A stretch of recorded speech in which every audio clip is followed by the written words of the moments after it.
Okay, so good day. Ang topic natin ngayon is all about the exact differential equation. So let me write first, no? Okay. So the topic is all about the exact DE or the exact differential equation. So to begin with, ano ba yung konsepto, no? Or what is the concept of the exact differential equation? So ano ba yung principle, no? So actually, you need you need to recall your diff-cal in terms of partial differentiation kasi kinakailangan natin siya gawin, no? Okay, so for example, this is the equation. Let's say df, that is m, x and y, dx plus n in terms of x and y, dy. Okay, now this equation is said to be an exact DE, no? Provided that, take note guys, no, in this case that in partial of f with respect to x, delta x, that is partial differentiation, no, is equivalent to m, x and y, and partial of f with respect to partial of y is in terms of n and x and y. So dito pinapakita yung partial differentiation. So ngayon kapag yan ay nasabi na natin, let's say for example, no, that the partial of m with respect to y, okay, is equal na ngayon sa partial of n with respect to x. It's said to be exact. So yung ibig sabihin dyan, no? Now, as we already know that ang ating f, for example, the function, the integral of m, x and y, partial of x plus f of y. So basically, yan yung kinukuha, no? And f is the integral of n, x and y, partial of y, plus g of x. Okay, yan yung pinaka-equation natin. Now, so siguro to understand this problem, we have the first example. No? Let's say, for example, determine the complete solution.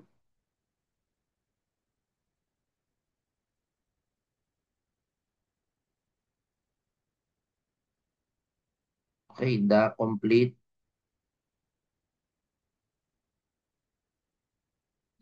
solution of,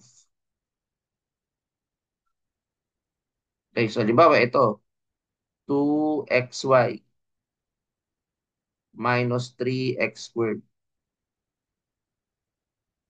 then quantity, no, dx, then plus x squared plus 2y dy is equivalent to 0, no? Okay, so this problem is from one of the book, no, ng elementary differential equation. Ang author ay si, kung di ako nagkakamali, De La Puente and Uy. Yan ay makikita nyo, no? Magaganda yung kanilang, kanilang problem. So, you can use that, no?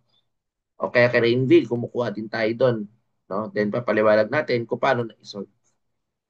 Okay, so dito muna, sa case na ito, kukunin ko muna yung exact. Okay, ano ba yung paano natin malalamang exact? So, ito kasi is the M. Ito naman ay N. So, meaning to say, the partial of M with respect to partial of Y So kukunin ko muna, ibig sabihin, you are partially differentiating in terms of y. So yung y will be treated as a variable, x will be treated as a constant. So ibig sabihin, dito magiging 2x na lang. Okay, how about this one? 0. Bakit? Kasi yung x will be treated as a constant. Kasi nag-differentiate ka in terms of y. So therefore, yan ay equivalent to 2x. Okay, ano pa? Partial of n with respect to x. Dito naman sa n, lahat ng x lang i-differentiate ko. Y will be treated as a constant. Take note, the derivative of a constant, 0. Kaya dito sa x squared, 2x. Ang 2y ay 0. So therefore, ay 2x. So the equation is said to be exact. So dito nakuha natin na nag-equal to. Yan kasi goal natin. What's the next? Kapag nag-sum, ito na yung solution. So, i-integral ko muna itong 2xy, yung m muna, no? 3x squared in partial of x. So, dito, kapag dalawang variable, yung y will be treated as a constant kung nag-integrate ka in terms of x, no? So, halimbawa, ito, para hindi ka malito, pwede mong gawin yung 2y, ilabas mo. Then, integral of x dx, no? Tapos, 3 integral of x squared dx, no? Ito, dalang 2y will be treated as a constant, kukupihin mo lang. Kaya magiging x squared over 2, 2 will be cancelled out, minus 3x cubed over 3. Okay, plus f of y, magka-cancel to. Kaya matitira is x squared y minus x cubed plus f of y. Okay, so ito yung una. Okay, so I hope klaro yan. Pero syempre hindi pa yan. Meron pang isa. Itong x squared plus 2y in terms of partial of y. So kapag ganyan guys naman ang case natin, no? What are we going to do is we will be integrated in terms of y. So x, para ganito, yung x squared ilabas mo, integral of dy plus 2y dy. Okay, so ito yung magiging x squared y plus 2y squared over 2, okay, plus g of x. Now, to finalize the answer, i-compare lang natin yung 1 and 2. Ito kasi yung 1 at ito naman yung 2. So, dahil like term siya, ito na yung magiging sagot. X squared y minus x cubed plus y squared is equivalent to C. So, this is the complete solution of the differential equation. So, sana yan ay malinaw, no? Pagdating sa pag sinabi natin exact DE. Okay, isa pa. Oh, isa pang problem.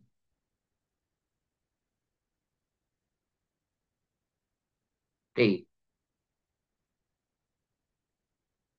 Okay, next. Hanap tayo ng ibang problem, no? Okay, so limbawa, ito medyo ano, no? Find the complete solution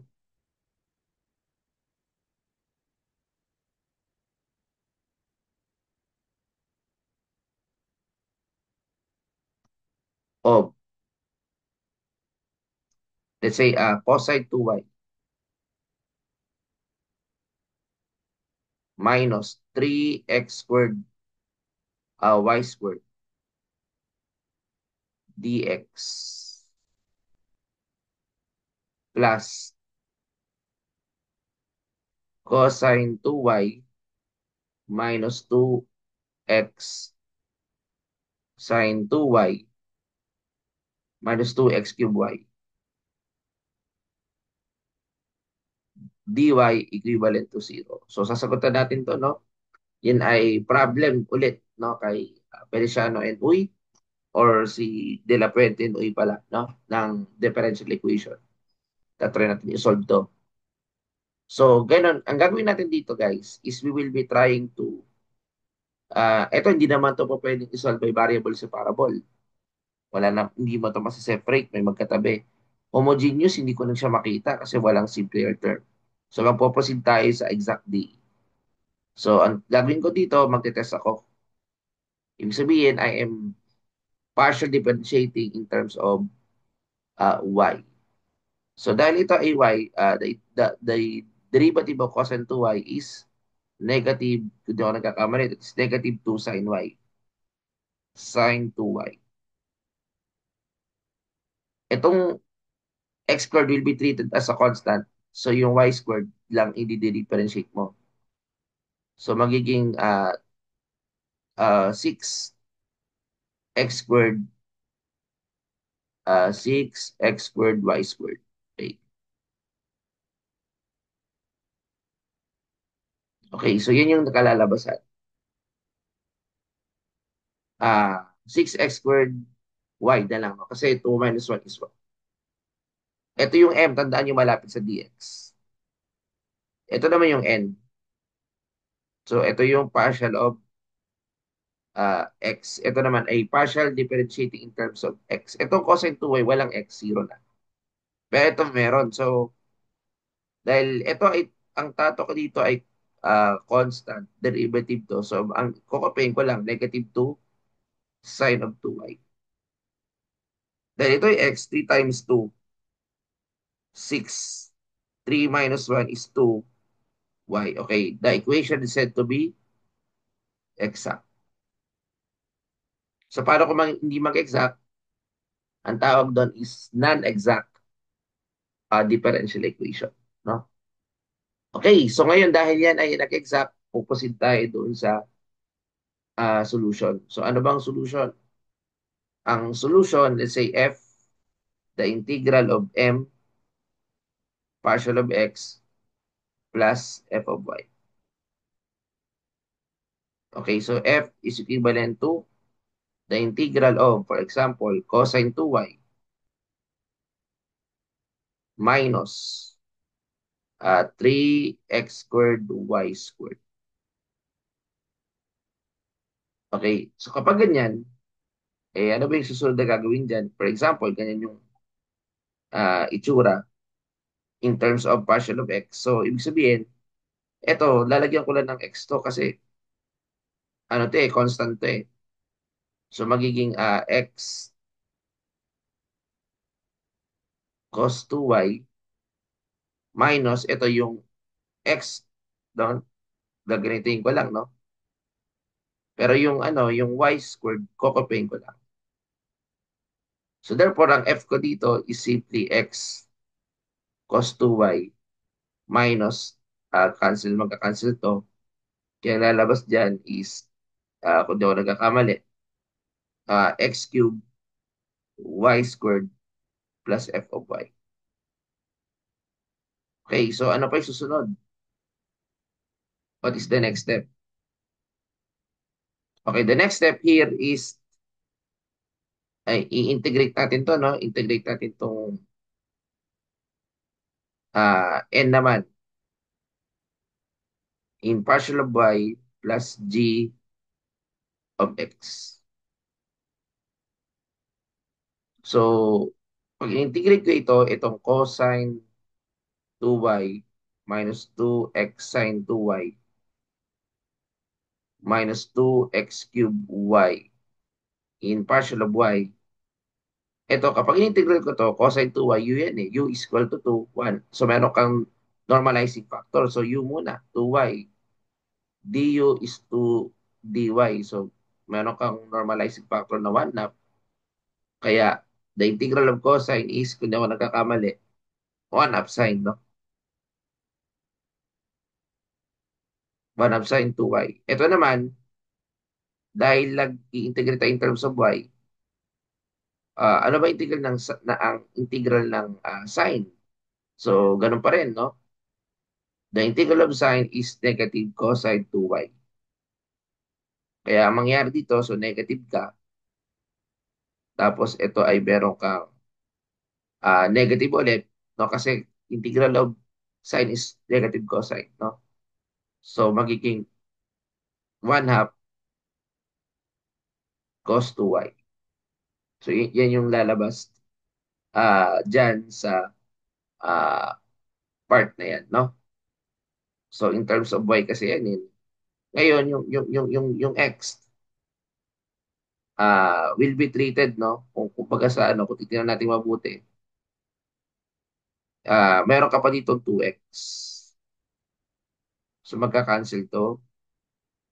Kaya ang lalabas dito is positive ah, x cos 2y.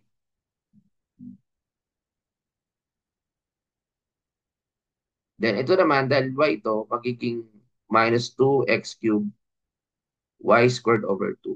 Magka-cancel to. So therefore, ang matitira dyan is, hindi ako nagkakamali, minus x cubed y squared plus f of y. Okay. Or g of x pala rather. Kasi nasa y ka nag-integrate. Now, to finalize, comparison tayo no, na magiging sagot. So, walang kamuka. So, x cosine 2y. Okay. So, ilalagay mo lang naman dito yung ano, minus x cubed y squared then plus 1/2 sine of 2y. So, therefore, yun yung lalabas sa sagot natin. Ang pinaka-answer natin dito is this one, equivalent to C. So, ito na yung pinaka-answer natin.